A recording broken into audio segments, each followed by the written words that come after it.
Hi Partha, can you hear Hi. me? Yeah, I can hear you. Okay, should we start? Yeah. Okay, welcome back to the morning session. The next speaker is Partha Paul. He is going to talk about MHP graviton scattering amplitude and celestial OP. Okay. Let me begin by thanking the organizer for giving me the opportunity to talk here. So here's the title of my talk: so the asymptotic symmetries and graviton scattering amplitude. So this talk is based on these two papers with Shomik Banerjee and Sudeep Ghosh. I'll mainly be talking about the first paper, and I will just mention the result of the second one. Okay, so let us start with the introduction. The gravitational asymmetrics in four-dimensional asymptotically flat spacetime has a rich symmetry structure, and the symmetries of the asymmetrics, the gravitational asymmetrics, are the asymptotic symmetries of the bulk theory of quantum gravity. Now, it is it is well known for quite a long time that the asymptotic symmetries of flat spacetime are the BMS symmetries due to these people, Bondi, Bart, Meissner, and Sachs, which is basically the Lorentz transformations and the infinite dimensional super translation. And then later, actually, this SL2C transformations was extended to the local Virasoro algebra, which we call the super rotations by Barnich and Troisert. However, in the last few years, the study of the soft factorization properties of the tree-level asymmetrics for gravitons has revealed a much richer structure for asymptotic symmetries. For example, we now know that the asymptotic symmetry algebra also contains an SL2 current algebra. And quite surprisingly, the whole W1 plus infinity algebra. So in this talk, what we'll do is that we'll just discuss some of these recent developments and their use in bootstrapping the flat space asymmetrics.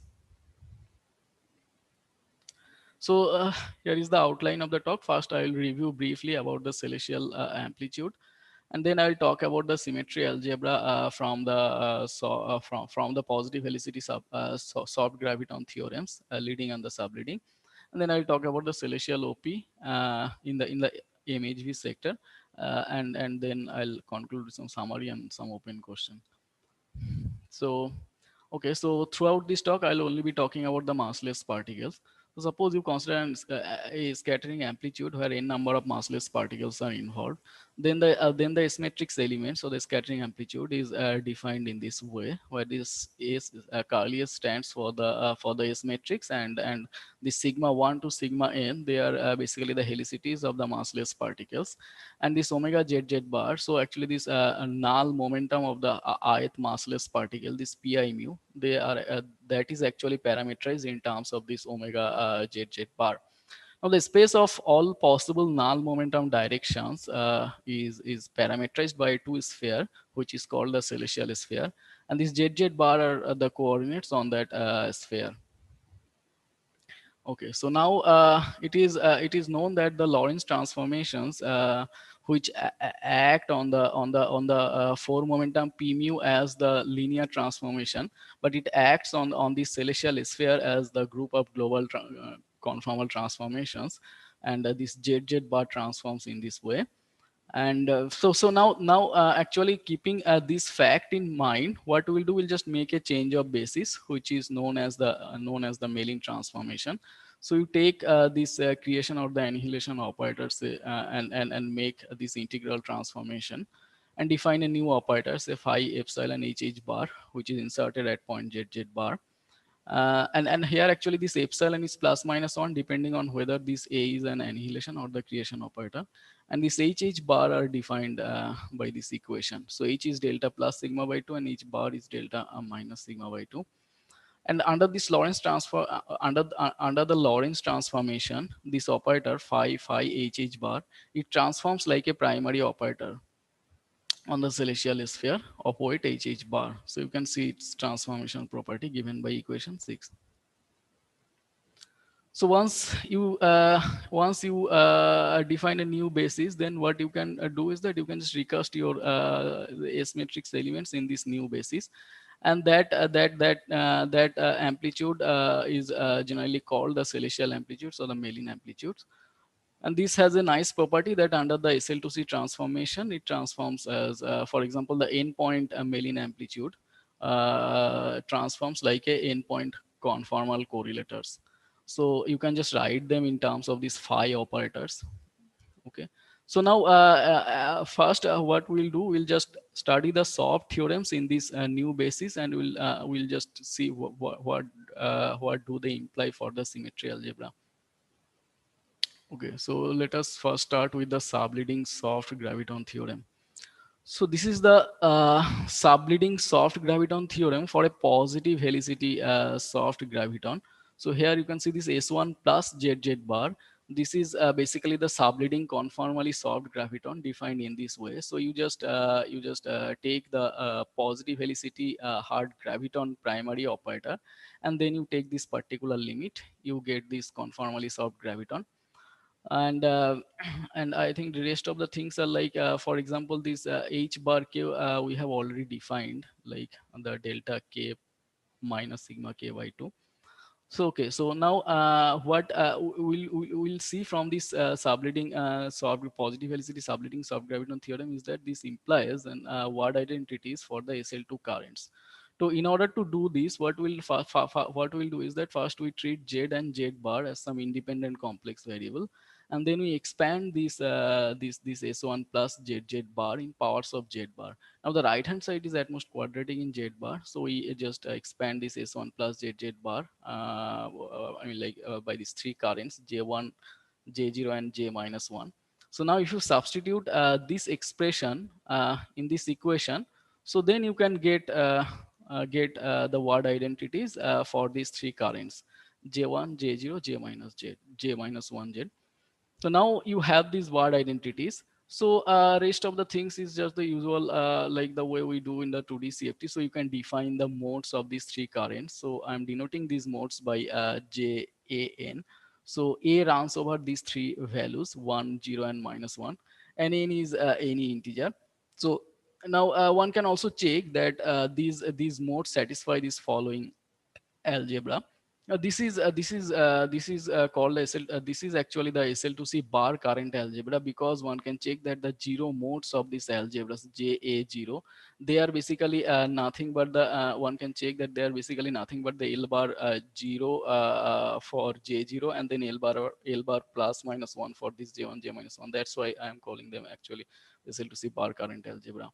It has recently been actually, I also want to point out that it has recently been shown that this SL2 current algebra, they can also be obtained as an asymptotic symmetry algebra of the bulk theory of gravity.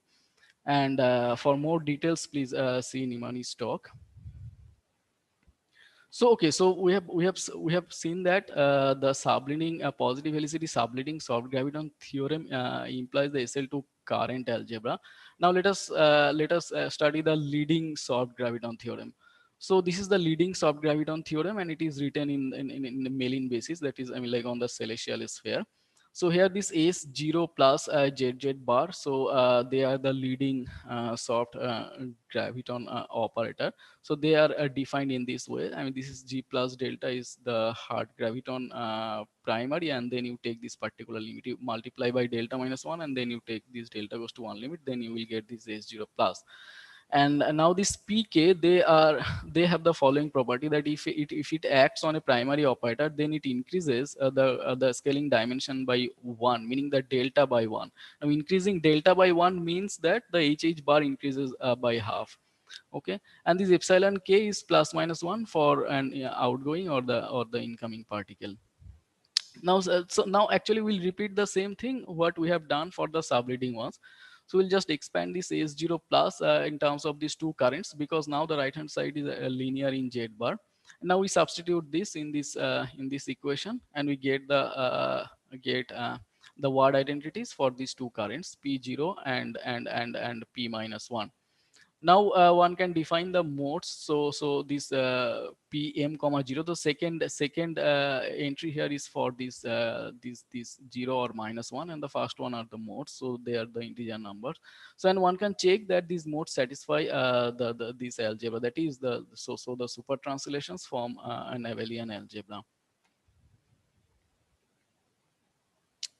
So from the subleading ones we get the SL2 current algebra, and from the leading ones we got these two super translation currents, and now one can check that they form a closed algebra. This is like the different modes. This is the commutators of the different modes. So okay, so now so far actually we have discussed only the symmetry algebra coming from the positive helicity soft graviton theorems. Now one can ask the following question. What class of graviton scattering amplitudes in GR is actually governed by this symmetry algebra, which is coming only from the positive helicity soft graviton theorems. Okay. Here, actually, the image v amplitudes comes into the picture. So, okay, so the tree level scattering amplitudes in GR has the following property, that if all the gravitons have this positive helicity, or like one of them has the negative and rest of them is positive, then that scattering amplitude is 0. So the first non-zero scattering amplitude is the image v amplitudes. Now it has the following interesting property, that you start with the MHV amplitude and you make one of the negative helicity particles as soft, then due to this soft factorization it is 0. So it implies that in this MHV sector actually there is no negative helicity soft graviton. So then this MHV sector should be governed by the symmetries generated by the positive helicity soft gravitons only. Okay. Okay, so now, okay, so I mean, like we have discussed the symmetry coming from the positive helicity soft graviton leading and subleading theorems, and we have also seen like what sector in the GR actually is governed by those symmetry. Now, actually, we'll first look for the null states in this MHV sector, because they play an important role in our analysis. So now actually here, okay, so here actually we don't have a really well-defined notion of norm. So what we'll do, actually we'll rely on the fact that the null states are also primary descendants. And later actually we'll also verify that these primary descendants, they decouple from the MHV amplitudes. So in order to do that, first let us define what are the primaries under the symmetry algebra, meaning that SL2 current algebra and the super translations. So if phi HH bar is a primary, then they satisfy the following relation, that JAN acting on phi HH bar is 0 for all n greater than 0. And as I've said, this A runs over these three values for these three currents. And for the super translations, so the first one is PA comma 0 when acting on phi HH bar, it is 0 for all A greater than or equals to -1. And PA comma -1, it is 0 for all A greater than or equals to 0. Now with these relations, now let us proceed. So let us start with a primary operator, say G plus delta ZZ bar, and let us consider all the descendants of this primary operator with this particular weight, H plus 3 by 2, H bar minus half. Now one can check that there are only two possibilities. That is, this is given by the phi 1, which is like the J1 minus 1, P minus 1 minus 1, G plus delta, and this phi 2. Now let us take a linear combination of these two descendants, and where this C is the unknown coefficient. So now we demand now I mean like so I mean like we want to see that under what condition this becomes a primary. So you just apply this operator J minus 1 comma 1, and if this is a primary, then this has to be 0, and it immediately tells you that C has to be minus delta minus 1. So we can thus say that this particular state, this is a primary descendant of this primary G plus delta under the local symmetry algebra with this particular value of C. One can apply the same technique and get a second primary descendant. This is given by this phi ZZ bar, and it is actually has weight H plus 3 by 2, H bar plus half. Yeah. So now inserting these two null states inside the correlation function, one can get the following differential equations. Okay, so here these L minus 1, P minus 1, and these, I mean, all these things actually they are the differential operators acting on these correlation functions. And since you have two null states, you have these two equations, and these differential forms actually have shown some of them. Like for example, J1 minus P when acting on this correlation function, how are they actually, how do they look like? So yeah. And now actually we have also verified that these two equations, we have verified that the second set of equations, they actually are satisfied by any endpoint MHB amplitudes, and these actually we have done it till the 6-point MHB amplitudes.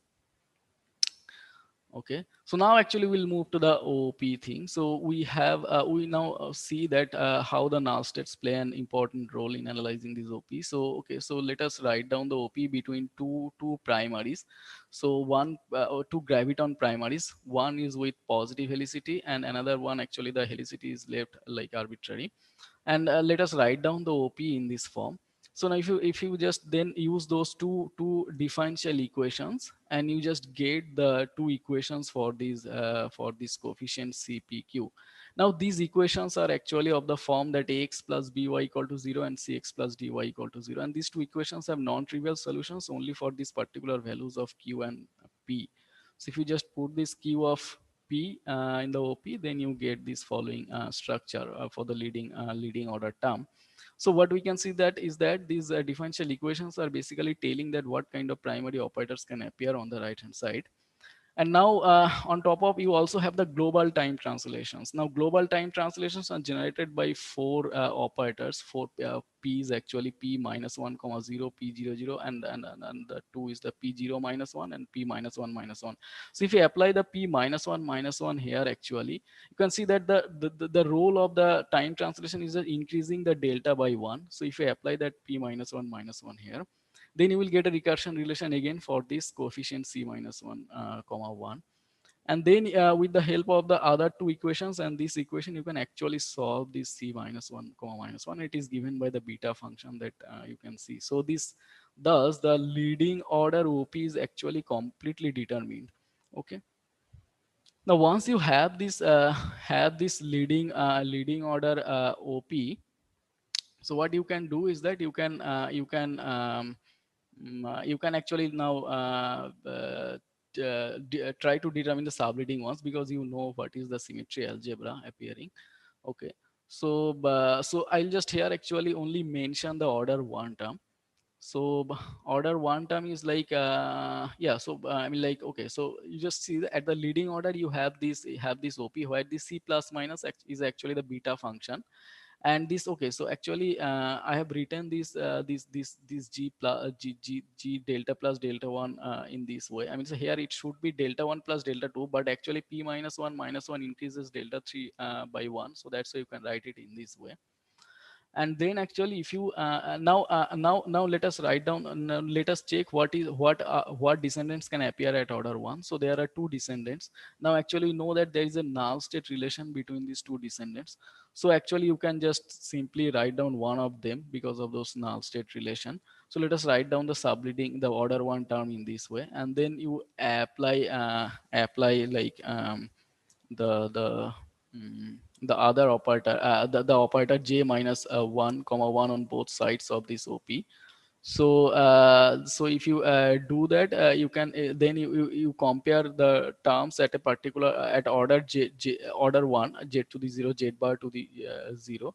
So if you compare them, you can just see that the c prime plus minus is given by minus c plus minus. So that's in the same way you can also work out the higher order OP coefficients.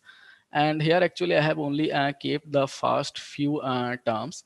And now actually, okay, so this OP actually I have discussed completely from the symmetry algebra point of view. But actually you can also determine this OP in the following way. So you start from the MHV amplitude, and you first transform it in the Mellin basis. So then actually what you can do is that you can bring two graviton primary operators close to one another, and then you can get this OP. And you can check actually that you will that OP and this OP actually matches with each other. And actually in later paper, we have shown that, okay, so I mean, like we have only used the SL2 current algebra and the super translation currents. Then in a later paper, we have shown that actually this OP is also invariant under the holomorphic Virasoro algebra. Okay.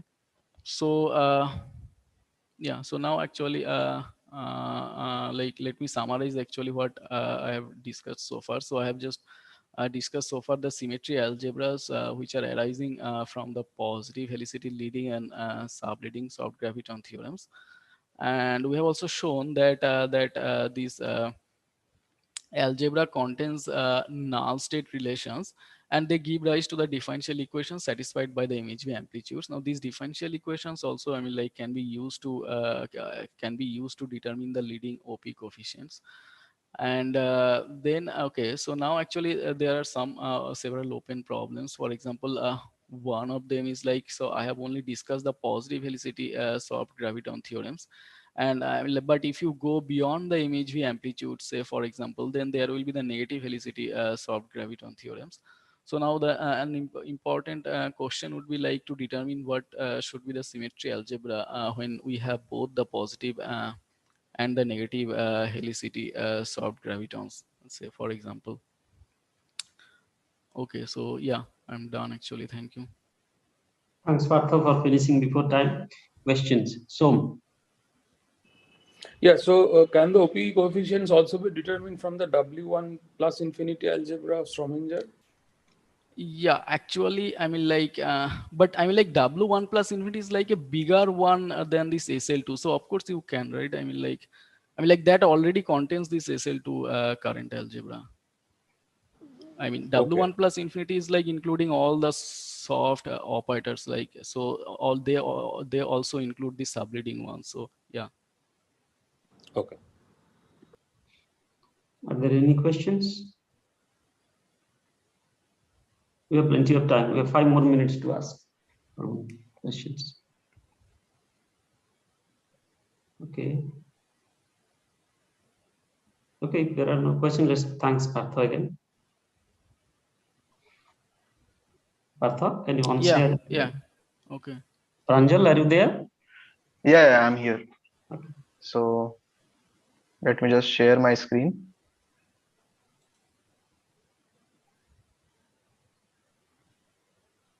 Okay, so is the screen visible? No. Is it visible now? Yes.